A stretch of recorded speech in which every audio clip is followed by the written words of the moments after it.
வணக்கம் நண்பர்களே. இன்றைக்கி நாம் என்ன பார்க்க போகிறோம் அப்படின்னா, நம்ம வாழ்க்கையில் நமக்கு ஒரு எல்லையை வகுத்துக்கணுங்க. ஸோ அதை பற்றி ஒரு சின்ன ஸ்டோரியோடு ஸ்டார்ட் பண்ணலாம். பதிவு போட்டு ரொம்ப நாள் ஆயிடுச்சு, வாங்க பார்க்கலாம்.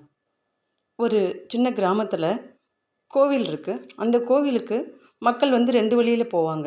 ஒரு வழி ஒத்தையடி பாதையில் சீக்கிரமாக போகிறது, இன்னொரு வழி கொஞ்சம் சுற்றிக்கிட்ட ஆற்று வழியாக போகிறது. மக்கள் எல்லாமே அந்த ஆற்று வழியாகவே போயிட்டு இருந்தாங்க.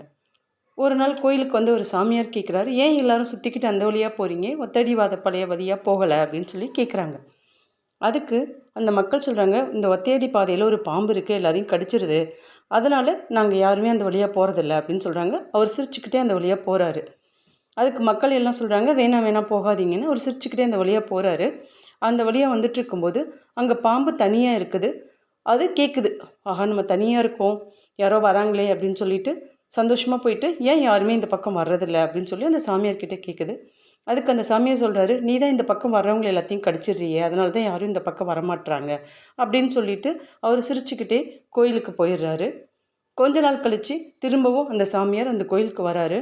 அப்போ மக்கள் எல்லாருமே அந்த ஒத்தையடி பாதை வழியாக போகிறாங்க.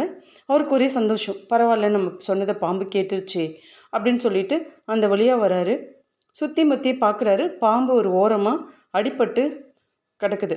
அச்சச்சோ என்னாச்சு, ஏன் இப்படி அடிச்சிருக்காங்க எல்லாரும் உன்னையே அப்படின்னு சொல்லி கேட்குறாரு.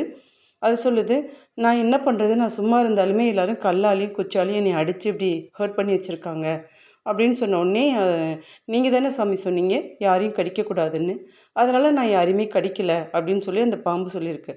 அதுக்கு அந்த சாமியார் சொன்னாரா, நான் உன்னை யாரையும் கடிக்கக்கூடாதுன்னு தானே சொன்னேன், ஆனால் சேரக்கூடாதுன்னு சொல்லலையே, உனக்கு ஒரு ஆபத்து வரும்போது உன்னையை நீ தற்காத்து கொள்ள நீ சேர்ன்றதுல தப்பு கிடையாதுல்ல அப்படின்னு சொல்லி சொன்னாராமா. ஸோ நம்மளும் அப்படி தாங்க, நமக்கு ஒரு ஆபத்து வரும்போதோ, ஒரு கஷ்டங்கள் வரும்போதோ, அவமானங்கள் வரும்போதோ நாம் கண்டிப்பாக எல்லாரையும் கேள்வி கேட்கலாம், சீரலாம், தப்பு கிடையாது. கொஞ்சம் நம்ம சொந்தக்காரங்க தானே அப்படின்னு சொல்லி நம்ம போனோன்னா, நம்மளையும் இப்படி தான் அடித்து ஓரமாக தள்ளி விட்டுட்டு நம்ம மேலேயே எல்லாத்தையும் சொல்லிட்டு போயிடுவாங்க. ஸோ உங்களுக்குன்னு ஒரு எல்லையை வகுத்துக்கோங்க, சந்தோஷமாக இருங்க.